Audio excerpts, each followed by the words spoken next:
Good morning, everyone. Welcome to the session one, day 8 of the ongoing workshop. Our resource person, Dr. Sanjeev Sharma, will have his fifth lecture of the series today. I again welcome Dr. Sharma, and this session will be chaired by Ms. Hemlata Agarwal. So, in case of any queries, you may post directly to her, or you can post your queries in the group. Yes, Mr. Sharma, you may proceed. Sir. Thank you, Suraj. Dr. Suraj, am I audible? Yes, sir, you are audible, sir. Okay. And now I'm going to share the screen. Please check it. Yeah, is the screen visible? Yes, sir, your desktop is visible, sir. Okay. Thank you, Dr. Suraj.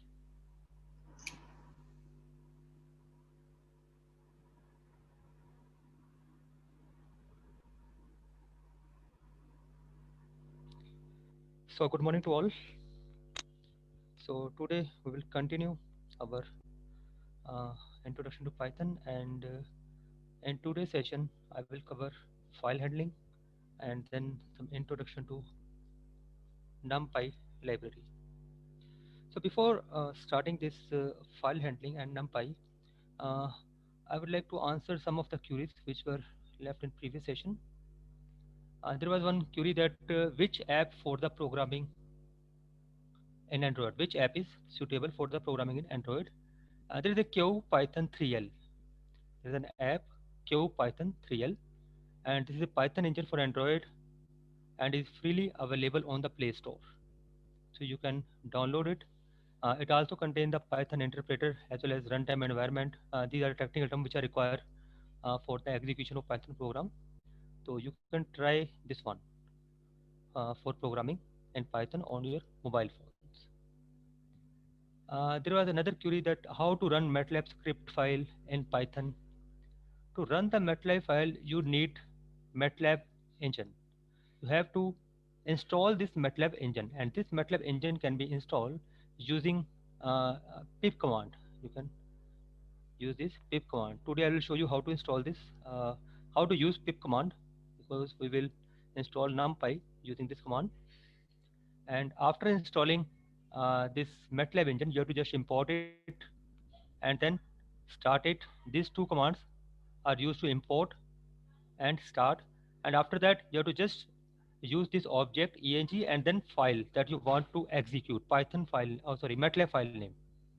And there these are number of arguments, no need of this thing. Just you have to write the file name, and you will get the output whatever the program is done by your MATLAB file. Whatever written in your MATLAB file will be executed here. There was another query regarding some students were asking about some reference books for the Python. So these are the few reference books. This one is for Indian author Kamathe and Kamathe, and you can try. This is good one.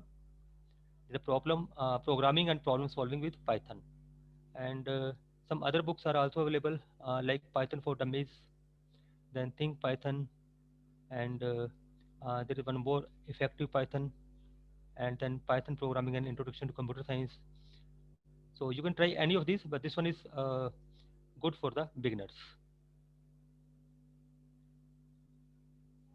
Uh, there was one more query that can we use Notepad as editor to write Python program? Yes, of course we can use the Notepad. What you have to do, you have to just type a program in the Notepad, and to save the program with .py extension. Just type a program in Notepad. Not only Notepad, you can use any of the text editor. Just save the file with .py extension and open it in the your IDLE editor.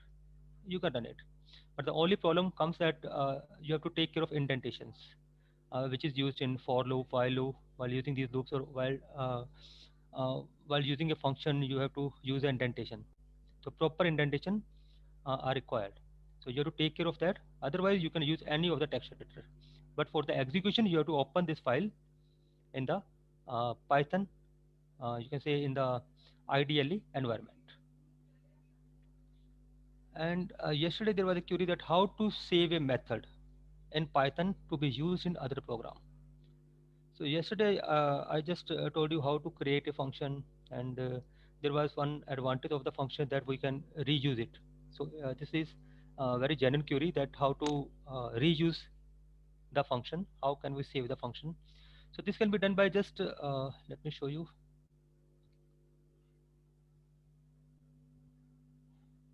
Suppose I have created this simple function. The name of the function is greatest of 3, or you can say it is just doing the sum. You can change the name. It is just sum of 3. So I am passing 3 argument. I am passing 3 number to the function. What the function do? Okay, excuse me, Sanjeev sir. There is a small request. The list Yeah, of please. books that you have just shared, can you share it with me so that I can share with the participants? So 2 or 3 Sure, participants. Yeah. So sure, please sir, sure, give me this file, sir. I will share it in the group, sir. sure, sir, sure. Okay. Thank you. So here is the function, that is sum of 3. This function takes 3 parameters, that is 3 numbers, and it just calculates the sum and return the value. Okay, and I have just saved this file with the name function2.python. You can give any name.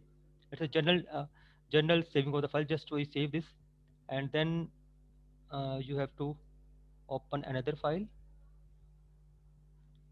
Yeah, this one is the file.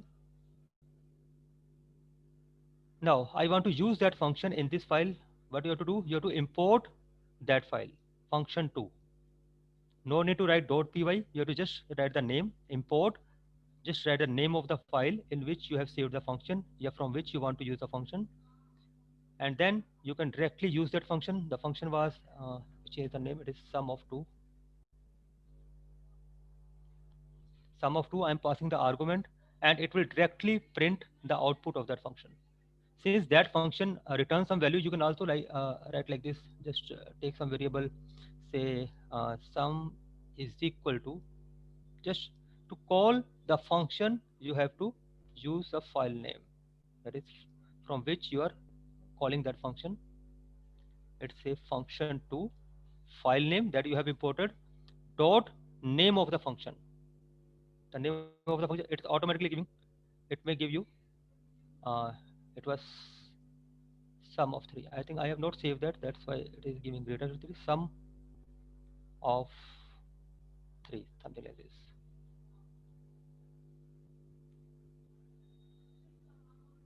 And then pass some argument, whatever you want. It was a 2, 3 and 4, like this. Okay, and after that you can print this sum, print this sum. So even you can store more than one function also. In a single file you can store any number of functions. So when you will type the file name dot, you print a dot, you will get the list of functions which are stored in that file. So you can directly use those functions in any of the other file. I hope these doubts are clear to you now.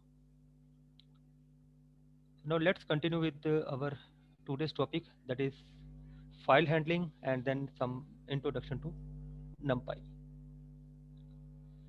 So file handling is one of the most important topic uh, in any of the programming.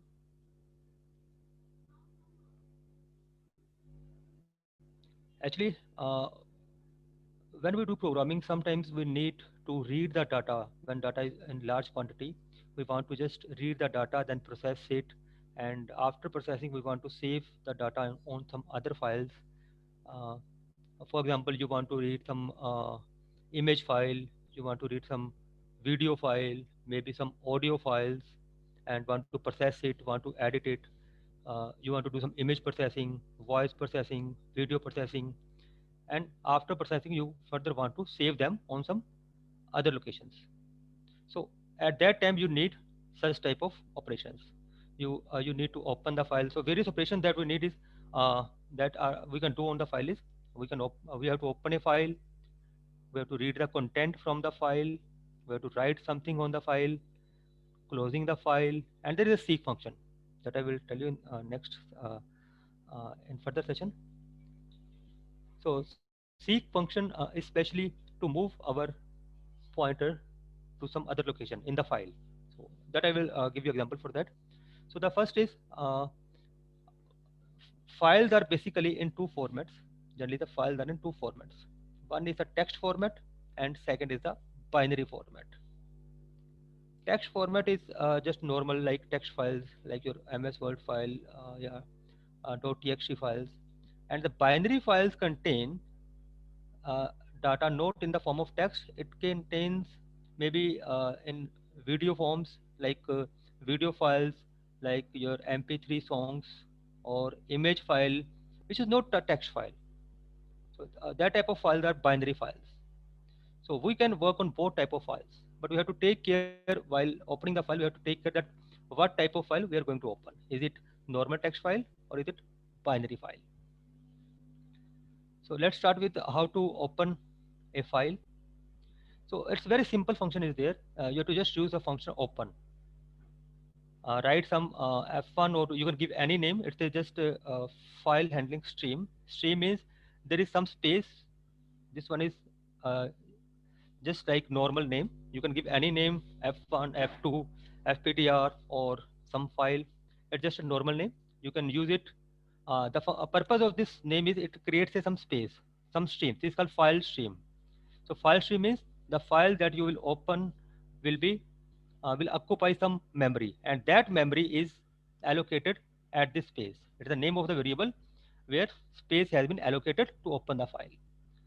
So the function is just open, write the name of the file that you want to open in inverted quotes, followed by comma, then again you write the mode in inverted quotes. So there are only two parameters, file name and mode, and both are separated by comma, and you have to write both in a inverted quotes. So now what is this mode? Mode is related with the operation that you want to do with the file. So there are basically 5 modes: R, W, A, WB and RB. This R means if you want to open a file in the read-only mode, you just want to read the file, you don't want to do anything else with the file. You don't want to write, you just want to read the file. Then you have to use this mode. W is for writing mode. You want to write something on the file.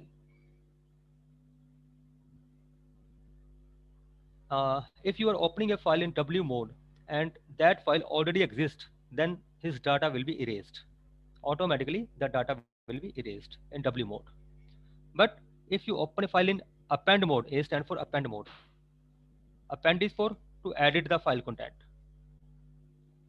If you open the file in the append mode, then its previous data will not be erased, and whatever you will add, it will be added at the end of the file. So the difference between W and append mode is that in W mode, you are opening a file in the write mode, and if that file already exists and something is written on that file, and that data will be erased. The file will be cleared, and whatever the new data you are entering, that will be added to the file. But in the append mode, your previous data will also sustain, and the data that you are adding now will be added at the end of the previous data. This WB is again it's a write mode, but for the binary files. This B stands for binary files, and this R is for uh, reading the file, but again in the binary form. So I think all these file modes are clear. R for read only, if you want to read only text file, and W for the write mode, A for the append mode, and WB for the uh, write mode in binary form, and RB is the read mode in the binary form. Now let's start with how to read the file, read the content from the file. So for reading the content, there are two functions which are used. One is the read function, second is the read line function. So read function, what the read function do? It read the complete data and store it as a single string. It read the complete data of the file and will store it as a single string. Suppose the content of the file is suppose something is written like let me show you.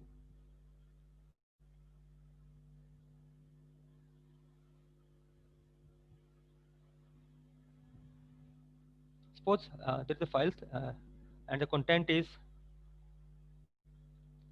say this is Python file. Now if I use a read function, all these 4 words will be treated as a single string like this. In the read function, it will read the whole content and will convert into a single string, and then it will return this value. But if I use another function which is read lines, so read lines function will do, it will convert this individually. Like this is Python file, like this. It will convert each uh, word separately, but it will convert it in a list of strings. Read data in a list of strings. This is the example. Just you have to use a file pointer. You can give any name. Then use a function fopen or open function. Then name of the file, and then use this file pointer to read, and then print that data. Let me see if there is some example.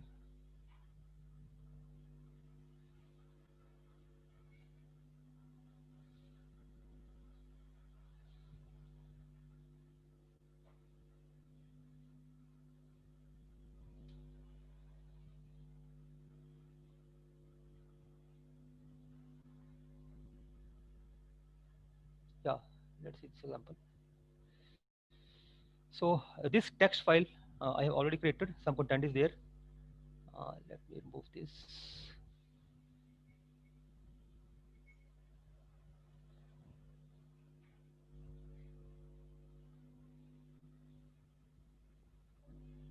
So what I'm doing, I just open a file. The name of the file is test.txt, and I'm opening it in read mode because I have to read the content.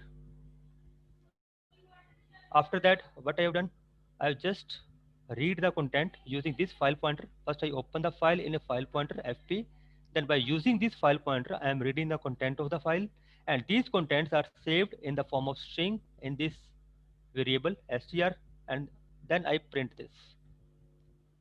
Okay, so let's see what's the output of this file. When I run this, this is given this output. This is my first file handling program. I love Python language, and this one is written in the file. Now, if you want to change the content of the file, let's change the content of the file. Now, I open this file in the write mode.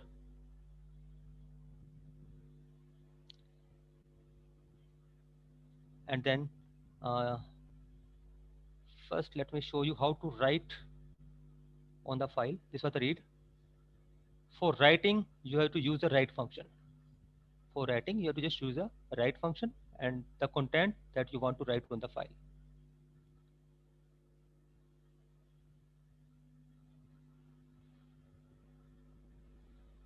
So now I want to write something. I use the file pointer dot write. I want to just write a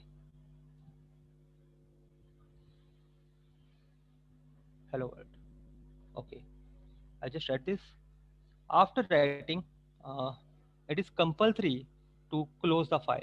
Otherwise, this content will not be saved. For closing the file, just use the file pointer dot close function. For opening, it's open function. For closing, it's a close function.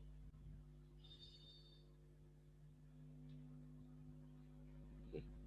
Now, after closing the file means now this stream is free. The data has been saved on the file, and this stream is now empty. Now, if you want to read the content again, you have to again open the file. So to again open the file, just fp is equal to open. Name of the file is your test dot txt, and you have to write it in inverted quotes.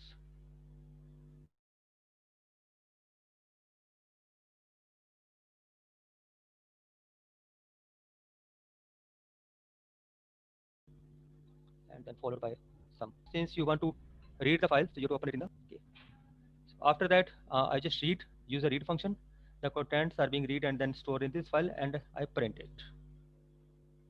Let's see the output. The output is now hello world.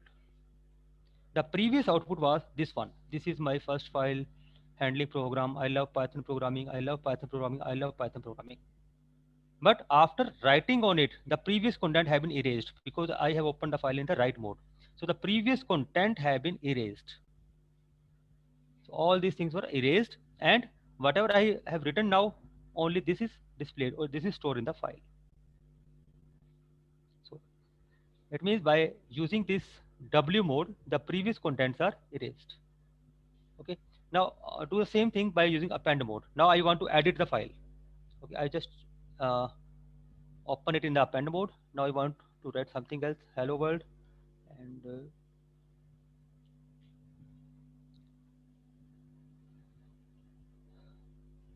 I am adding new content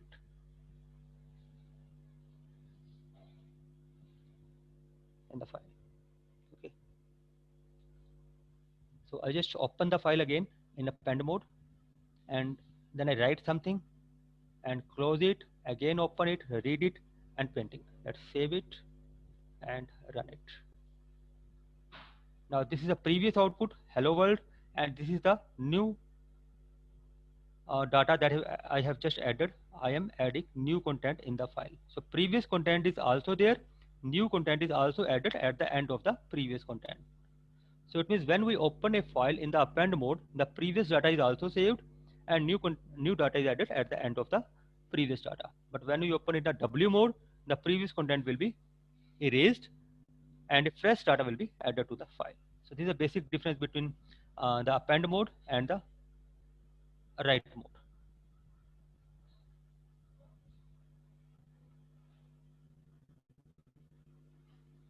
After that, closing, I think now it is clear. Just you have to use the file pointer dot close.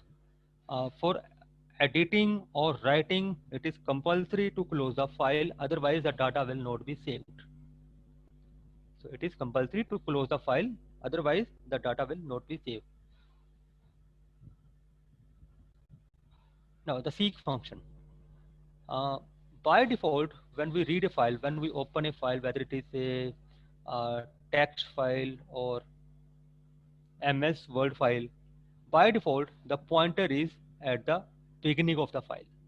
The file always open, and the file pointer or our mouse pointer is on the beginning of the file.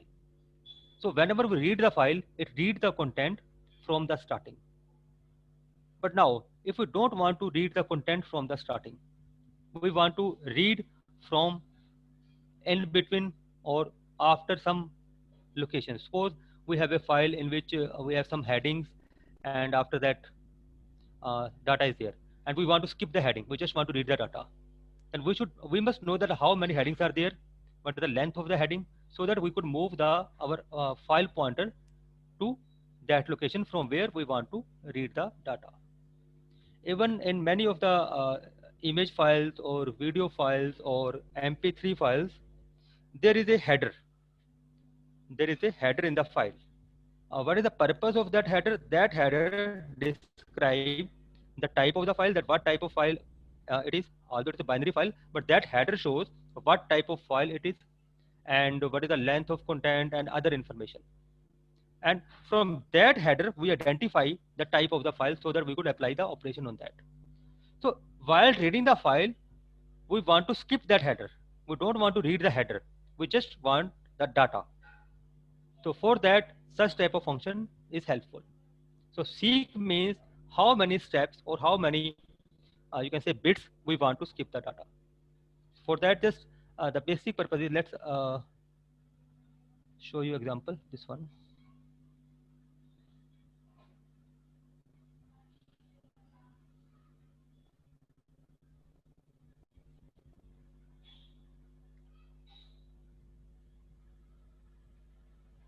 This is a file, again theme file, test file. So I have written something on it. It's in append mode. I have written something on it. Close it. Again open it. Before using seek function, let's see what is the output. Let me block this by hash. I can block this line. Now this line will not be executed. And when I run this, it gives the output like this: hello world. I am adding new content in the file. It was the previous one, same. Now this is again added. I love Python programming, because in this program I have added this one. Okay. Now this is the content of the file. Now I want to read the file from this point. I don't want to read this hello world. I don't want to read this word hello. So how many characters are there? 1, 2, 3, 4, 5. I don't want to read first 5 characters. I just want to read from the 6th character. So what I will do there, I will use the seek function. So use the seek function. You have to move the file pointer to the 6th location and then read it. So hello world is not read it. Hello world is skipped. Now the file read from this point. From world, I am adding new content. So this much steps, this much character have been skipped. It means we move by using seek command, we can move the file pointer at some specific location.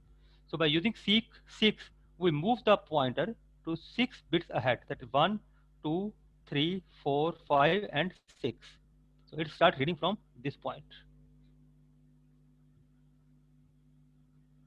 Similarly, if we want to write the content at some specific location, even then we can also use this seek function. The main purpose of the seek function is to move the file pointer at specific location. So after moving the file pointer, whatever operation we want to apply on the file, whether we want to read the file or whether we want to write something on the file, whether we want to append the file, that will be done from that point.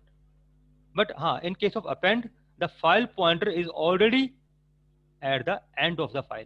By default, in append function, the file pointer will always be at the end of the file so that whatever we are adding, that will start adding from this. Now, if in that you use the seek function, you can also use, then the previous content will be replaced. If you move the file pointer in some in between location and start appending, then these contents will be erased. So you can try this type of experiment by yourself.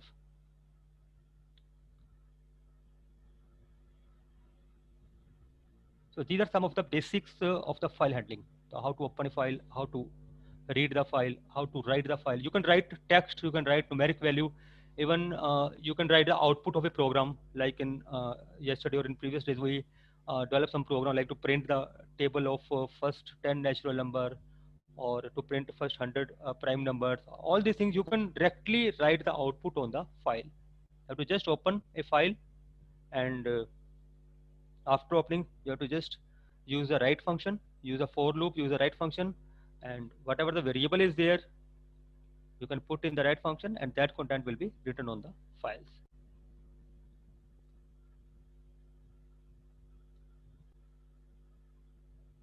So next, let's start with our one of the uh, most popular library or package in Python, that is NumPy. So NumPy is also called numerical Python. NumPy is a numerical Python and is specially used to implement arrays. All of you are aware with the arrays. Arrays means collection of just homogeneous data types. Actually, in previous sections, we studied that the Python supports mainly 4 types of collection data types, and they were the list, tuple, and then there was dictionary and set. These 4 types of data are there, collection data types. But if we talk about the list is a heterogeneous type of data type. It stores, we can store numeric, float, as well as string in the same list. But array are specially specific. These are for homogeneous type of data types. It does not contain different data types. It will contain either all numeric values, all integer, all strings, or all character values. So to handle such type of data, we use this array. Further, array can be one-dimensional, or it can be two-dimensional, or it can be multi-dimensional. In two-dimensional, we call it as matrix. So a number of matrix operations are being applied by mathematicians. So since Python is dynamic programming language, so it support only dynamic data type. So dynamic, tuple, list, dictionary, and set, they are dynamic. But Python is, array is static. Need a fixed memory.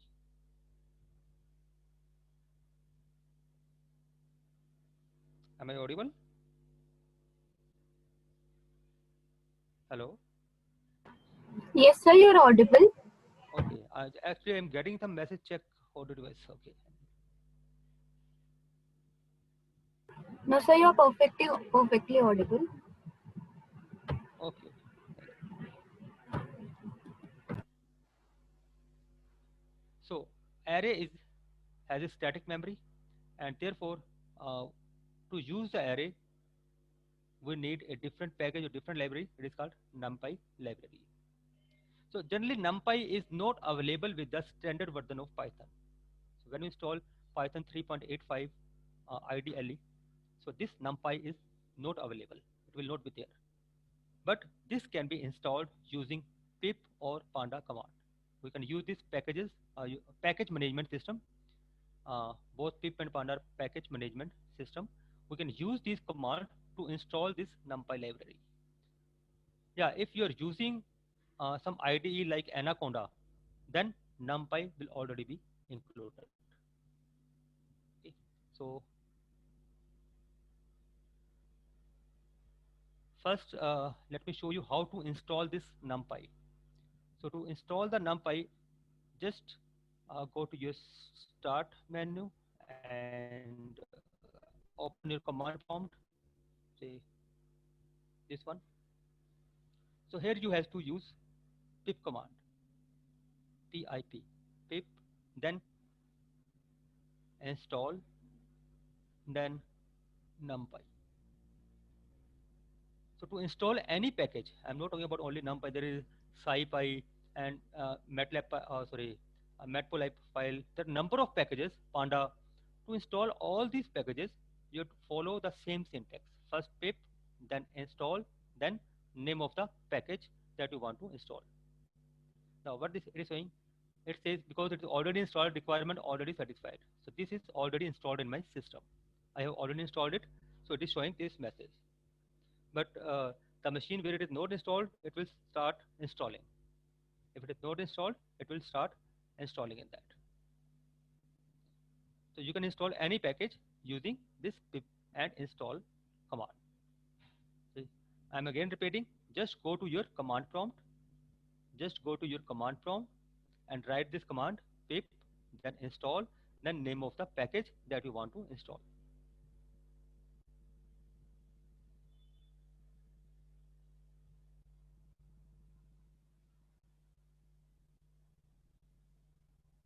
So now since NumPy is a library, so in every program before writing the code, you have to import this file. So for that, you have to just import NumPy, and after that, you will start creating array. So this is the first simple program. I'm just created the array using list. Import NumPy. It's a list. You can give any name. It's a simple list containing 4 elements. Now from this list, I am creating array. Take a variable. No, it is not compulsory you have to write ARR or array. You can write any name. Here it's variable. You can write any name. Then, because you have to use the array method of this NumPy library, NumPy dot array, library name dot array. Then we want to create it by from this list the name of the list from which you want to create this array, and after that just print that array. So let's execute it. Let's see.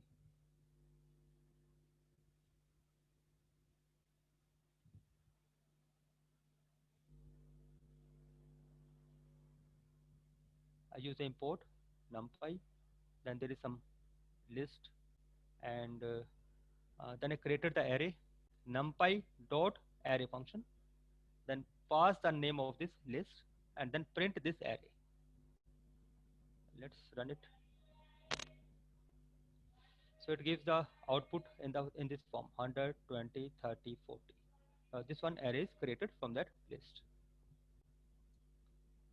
And if you don't want to write it here, you can directly use the list. Suppose I don't want to use this line. I want to further reduce my coding. Just write the list here. Suppose 1, 2, 3, 4, and 5. I just want to use this list to create the array. So this array is created. You can directly use the list, directly pass that list to the array function. So this array function is a part of this NumPy library. So for using this array function, what you have to do, you have to import the NumPy. Okay. Now if we do this programming,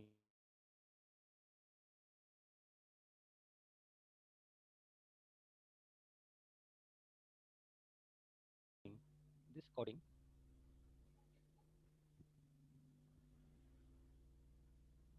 if I do this program in Spider, let's see.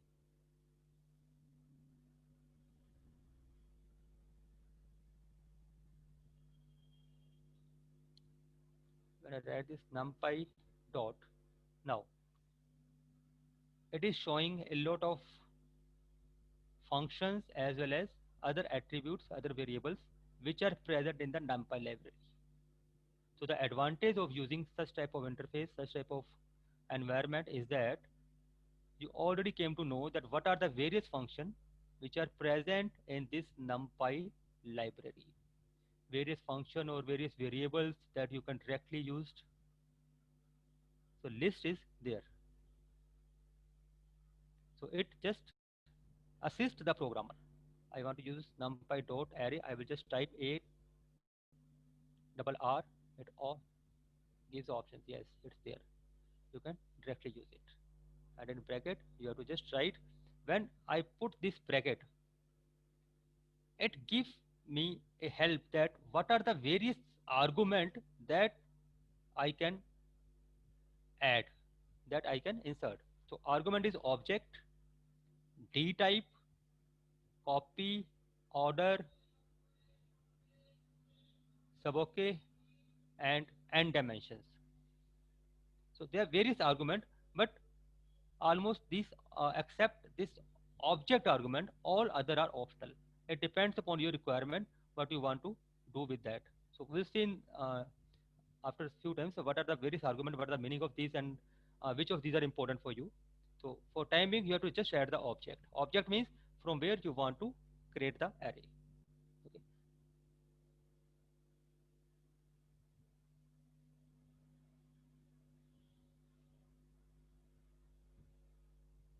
Now let's say creating one-dimensional array.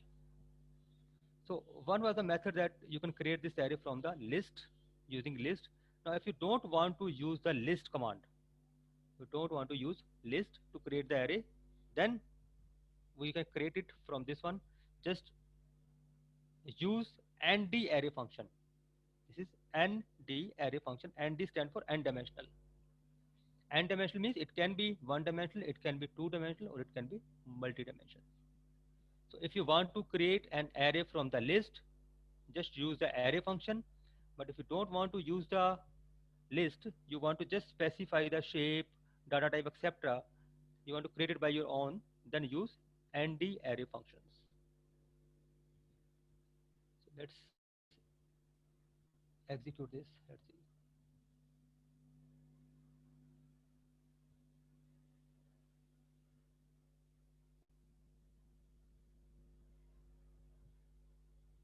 So I just import NumPy. Here how many elements I want to add into the array. I just want it from input by the user. So I just display a message, enter the size of the array. Size means how many elements you want in the array.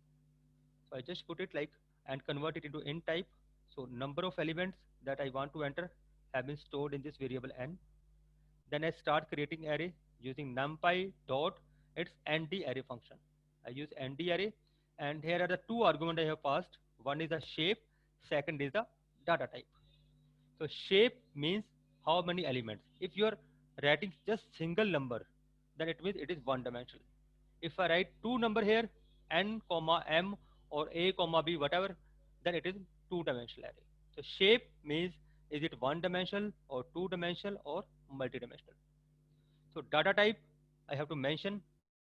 If I will not mention, then by default it takes float. By default it takes float data type. So if I mention here int, then I have to take this number in the int form. That's why I use this typecasting. I use the int.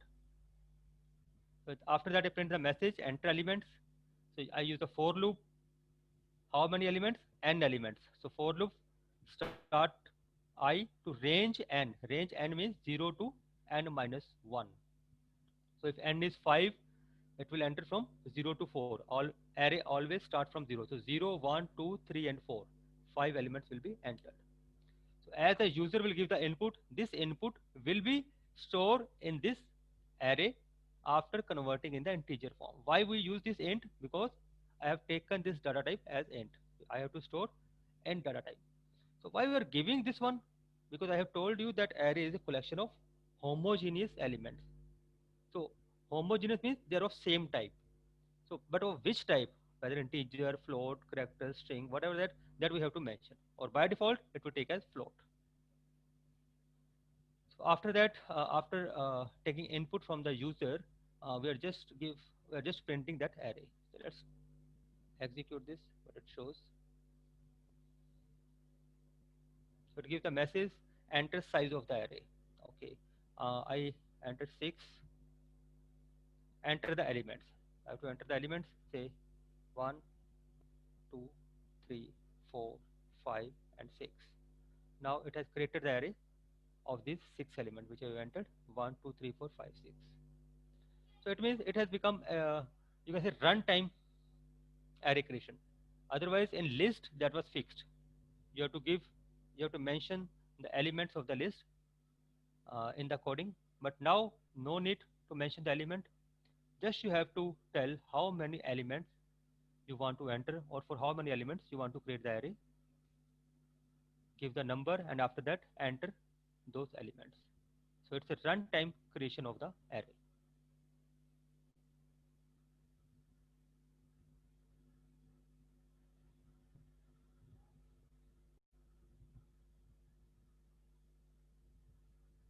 Now, we came to next step, that is two-dimensional array. So again, two-dimensional array can be created by using list also and without list also. So first we see how to create it using list.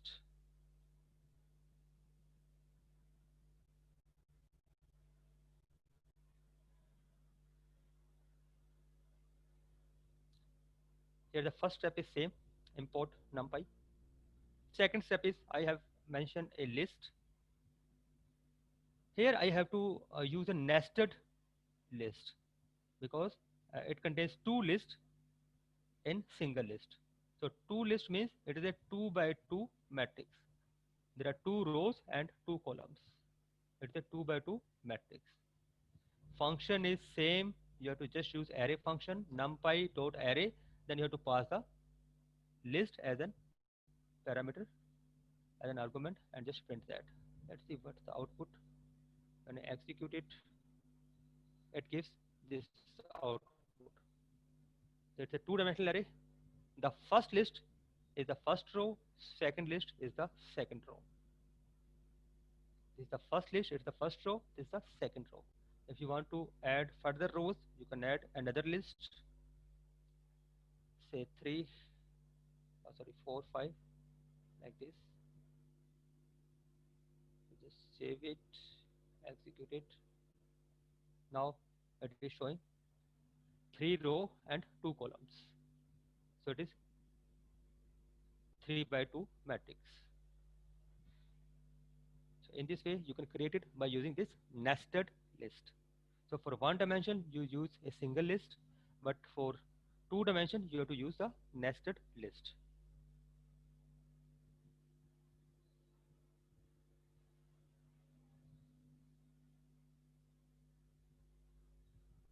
There is another method to print elements. Show you another alternate. Now see this program. The first step is same, import numpy. Second is again same. We created a nested list to create this 2D array. Then we created a 2D array using this array function. I pass the name of the list. Now here I have to use small f because Python is case sensitive. So a row is a variable. You can use I, j, anything in array. And array means here. In array for row in array. Then further for elements in row, I'm using nested for loop. I'm using nested for loop to print. You can directly print also, as we have just done in previous example, or you can use this nested for loop to print individual element. Print element, then this AND is used. Why it was used? Just to avoid new line, so that automatically all the elements are not written in next line. So this print statement and this AND is used under this loop, under this for loop only. It means after completion of one row, after completion of one row, it will go to this line. So this line means new line. So it will print line by line. So let's see by executing this code. There is invalid character. Okay, this one is. It should be this. So it is giving the output like this: 100, 20, 30, 40. So there is no bracket, but in previous case when we are creating the array using list, it gives the output in this form. But when we are printing it element by element, it is not giving such output. It is just giving individual elements. I can increase the space between them. How can we increase the space? You have to just increase space here, suppose like this, and then print it. So this increase the space. So if you want to increase the space between these two also, just insert one more print. Let's see.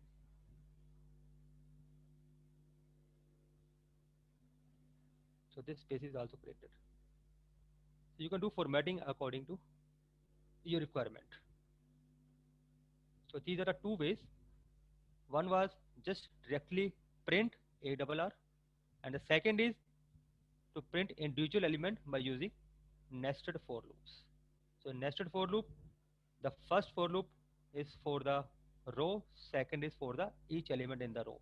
And after printing one complete row, it goes to the next line. So for next line, we use this print statement. If you want more next lines, if you want to give the gap of 2 lines, then use it 2 times.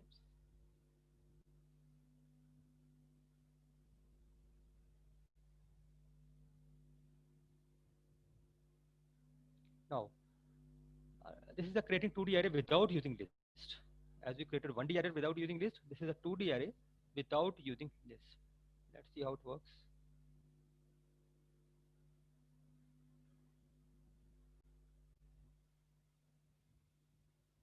The first step is again same, import numpy, and then in second step, how many row, how many column we want. We want to create a matrix. We have to enter the number of row and number of columns. So that we take input from the user, that how many row and how many columns the user want. So it will display message, enter the row size. The user will enter the row, then enter the column size, and both will be stored in M and N respectively. Then we will use again ND array. As I've told you that if you don't want to use a list, then you have to use the function ND array. But if you are using the list, then you will use the function simple array. So we'll use this ND array from this numpy. Now the shape takes 2 arguments. The shape has been given with these 2 values, M and N. In previous case, in one dimensional, it was a single element, that was N only. But now it is M and N. So it's always row, comma, column. And again, data type is integer. Then and given the mess enter elements. Now because it is a 2D array, so we have to use 2 for loops. We have to use 2 for loop, one for row, second for column. One for row, that is M rows, second for column. The first for loop will be 0 to M minus 1, second will be 0 to N minus 1. So this 2 subscript, these are 2 brackets. First one, number of row elements, second show number of column elements. So the elements will be stored in matrix. As the user will give the input, these will be stored in the matrix. So this IJ is the combination that creates from here. The combination like this.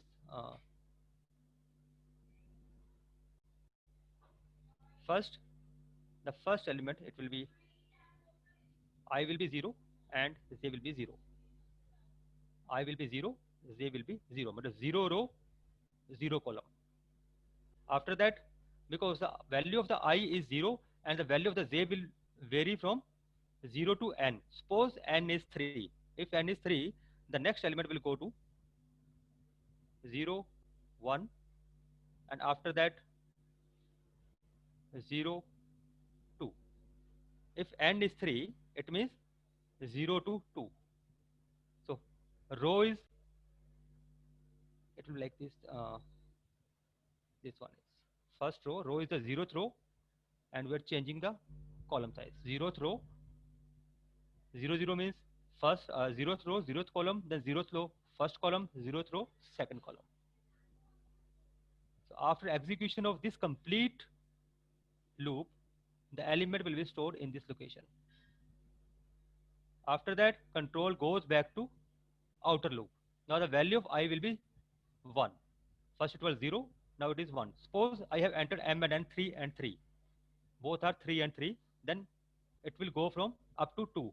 So it means next element will be stored at this 1, 0.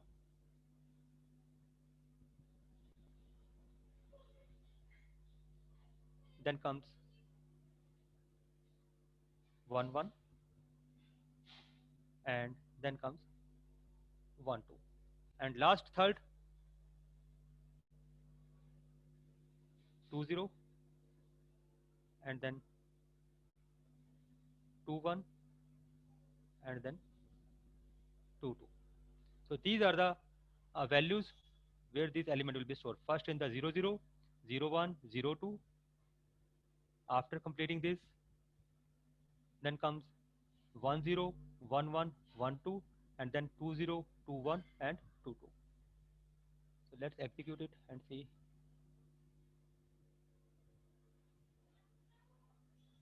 So enter the row size. Suppose I entered 3.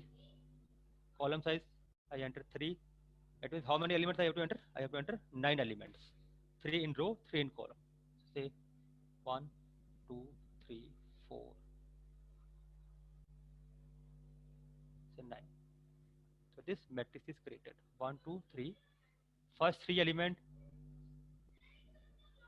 here. 1, 2, 3. First 3 elements in first row. Second 3 element 4, 5, 6. These 3 locations, and third 3 are on these 3 locations. So in this way, 2D array is entered using nested for loops at runtime. It's created at runtime because at runtime user will tell you how many row, how many column he want to enter, and after that which elements user want.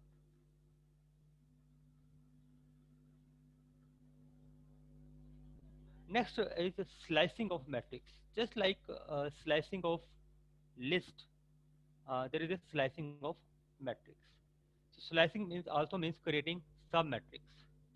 So if we want to create a sub-matrix from a given matrix, then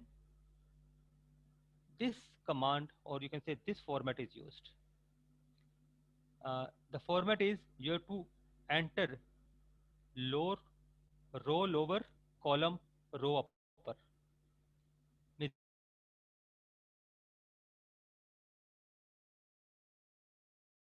which portion of the matrix you want to create.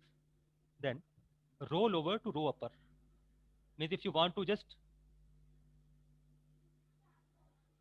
this much matrix, you want this much sub matrix, then row lower will be 0, row upper will be 1.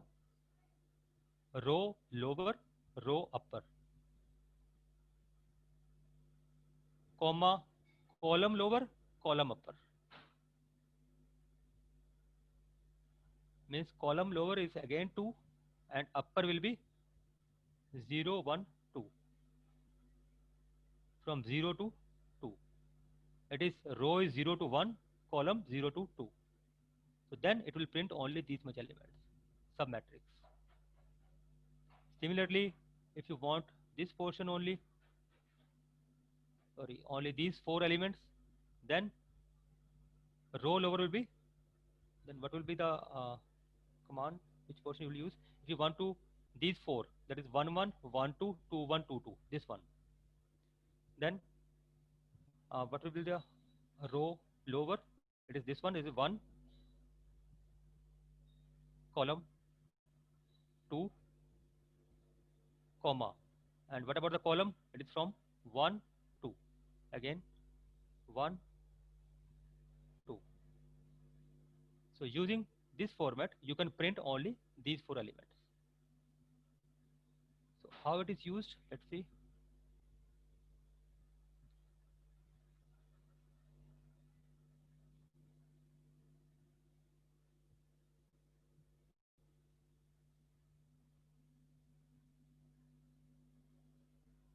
So here I just created a 2D array using list. That's why I use only array function.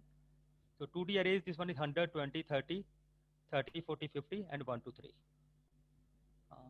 Can write it on this. So it will be 100, 20, 30, and the second row is 30, 40, 50, and third row is 1, 2, and 3. So this is a matrix created using list. Now we want to print submatrix. To print submatrix, you have to follow this row lower, row upper, comma, column lower, column upper, or and of which matrix. Here you have to mention name of the matrix. So you have created the matrix or 2D array here. So which portion of this 2D array you want to display or you want to store in some other array? I name it as S array or sub array, whatever the name you want, you can give.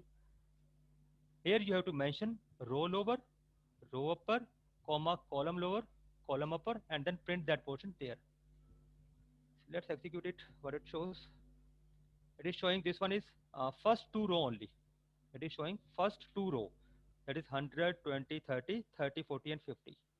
Means these first 2 row, 100, 20, 30, 30, 40, and 50. Because what was the command I used here? 0 to 2 and 0 to 3. Row 0 to 2, column 0 to 3. Column we have to use all 3 starting from first, row only 2 starting from first. First 2 rows and 3 columns. First 2 row and 3 columns.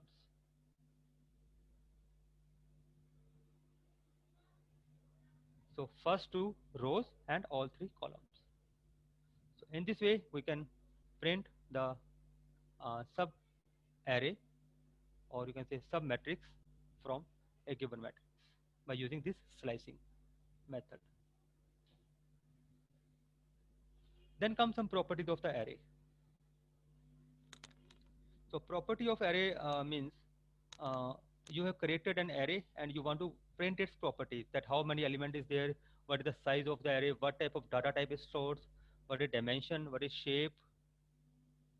So all this property can be printed separately.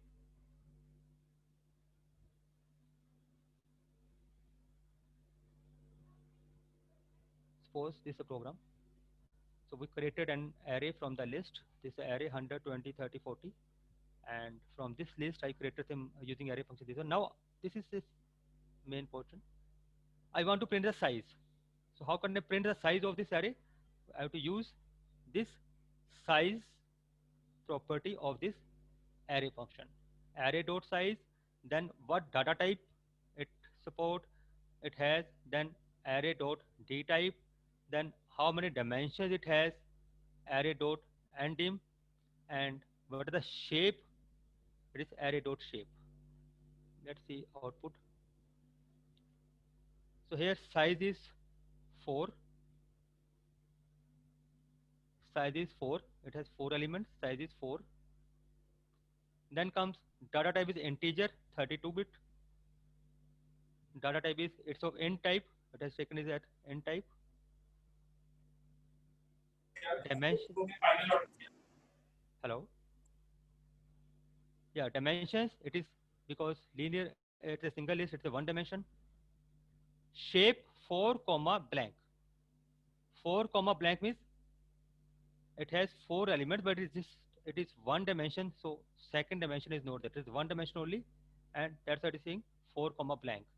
Now, if we apply same property for the 2D array, if I convert this array into 2D array, let's convert it to 2D array.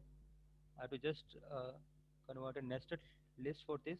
This is the first list. Say this is my second list. Now it has become 2D array because I have used this nested list.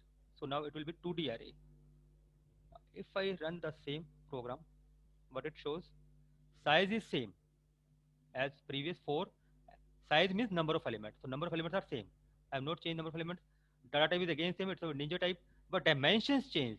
It was previously one dimension, and now it is 2 dimensions. Dimensions have been changed from 1 to 2. Again, shape is changed. In previous, it was only 4 linear elements. Now 2 by 2 size. Now it is 2 row and 2 columns. So in the previous, there were only 4 elements, 1 dimension, so comma blank. But this time it is showing this one. So in this way, we can print properties of the array by using these inbuilt properties. So if you use this code in Spider, then you can get the help also. If I'm using the same code here, this one is, suppose I write array dot. So it is showing what type of things I can use here, what type of properties I can use. So if I want to print size, I just start writing size. It says, okay, you can use this. So it just assists the programmer and make programming more easy if you're using this Spider.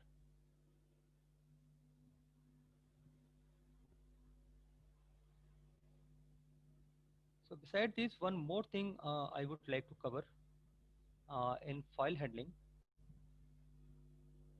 In file handling, we have just learned that how to open a text file or open a binary file. But when you work with the MATLAB or with a large amount of data, in general, the data is in the form of Excel or CSV files.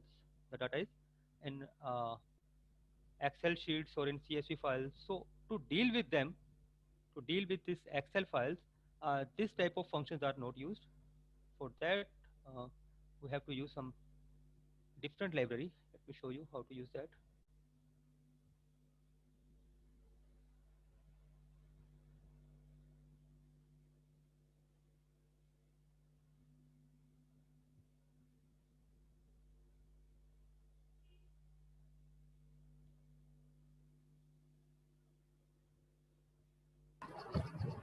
Sorry to interrupt you, sir, but we are not able to see your screen right now.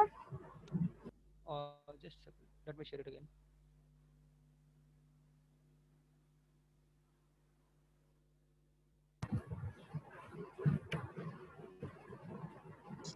Sir actually ना हमारे students हैं ना campus काफी चीजें थी मतलब हमारे department की तरफ से सर आपकी आवाज कट रही है सूरज sir am I audible? Not able to see your screen. Okay, wait a second.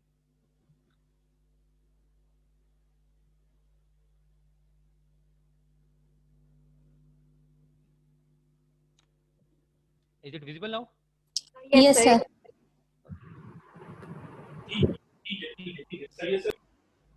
Okay, so now let me explain how to read an Excel file using Python. So to read the Excel file, you have to use this XLRD library. So first you have to install it from this package. Use the same command pip install XLRD, and then for using its functionality, you have to just import it, just like we have done with the NumPy. First we install NumPy, pip install NumPy, and then import NumPy. In the similar way, to handle the Excel files, you have to pip install XLRD, then import XLRD. And after importing the XLRD, how to open the file? Just store the path of the file in some locations. Suppose your location can be, say, your file is present in the C directory, say C directory in some, say, uh, folder name is, say, SAM. So you have to mention in inverted quotes the location of the file. Remember one thing, that if you are using this slash symbol, you have to use a double slash here, not a single slash, because it takes single slash as some different meaning. To put the slash, you have to again use a double slash. So just give the path. You can also give the path directly here. You can also give the path directly at this point. So xlrd.open library name dot its function, open function. It's open function underscore workbook, open underscore workbook. In previous case, we are using simply file pointer is equal to open and bracket file name as well as the mode. But in this case, to read Excel file using XLRD, you have to use this open underscore workbook function. This function is present in XLRD library. And this library, for this library, you have to install this package. So first install the package using pip command and then import this library and then use its function. Which function? Open, then underscore workbook, this function. And then in bracket, just give the location of the file that you want to open. Now that file will be open. In this file stream, you can say, you can give any variable name. It will be stored at this location. Variable name is, it's some space where this file has been opened. Now, WB, I have just taken a WB because it is a workbook, stand for workbook. Otherwise, you can give any name. Now, in workbook, there are a number of sheets. So you have to mention which sheet you want to open. Okay, first you open the workbook, that is the main Excel file. After that, sheet. From that workbook, which sheet you want to open, because there may be number of sheets. So workbook dot sheet by index, sheet underscore by underscore index. So the sheets are already in. The first sheet will be given 0 index, second will be first index, 2, 3, 4, 5, 6, like this. So whatever the sheet you want to open, give the index value of that sheet. So function is sheet underscore by underscore index. This function you have to use. WB means from this workbook dot which sheet you want to open. Now from after opening the sheet, now which value or which cell you want to print. So now first workbook, from workbook we shifted to sheet. Now from sheet you have to go to specific cell. So sheet dot cell underscore value. So 00 means the first cell. You are printing the first cell. So this is a simple program that will just show you how to open a workbook, then how to open a specific sheet from that workbook, then how to print specific cell from that workbook. So in this way, you can work on any cell. You can print any cell. Now this is a simple program to extract number of rows and columns. You have a Excel file, but you don't know how many rows and columns in this Excel file have been occupied by the data. So what you have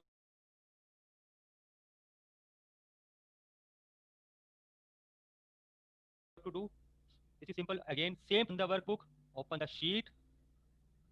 This is just printing the sheet cell values, the first value. Now, these two lines print the number of row and number of column. What are the function you're using? Sheet dot end row property and sheet dot end column properties. These are the inbuilt properties. You have to use sheet dot n rows, number of rows, and columns, number of columns. So when you use this code, it will just print how many rows and how many columns are present in that sheet. Similarly, it's a program just to extracting all the columns. You just want to print all the columns. To print all the columns, again, same thing is there. Just first import library, give location of the file, open workbook, open sheet. After opening the sheet, it is just giving the first value. Now to print the column, you have to use a for loop. Starting from 0th column to sheet dot number of columns. This I have discussed in previous slide. Sheet dot column is how many columns have been occupied there. So from 0 to those columns, and you have to print all the values. from 0 to I means all the values of that column. So you have to use this for loop to print all the columns and all the values present in that columns. Similarly, for rows, you will use end rows, and here I0 means all the values of that particular row. So making slight changes in the code, you can work with Excel files.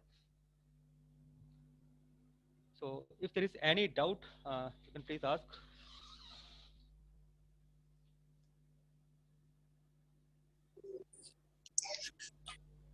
Thank you, sir.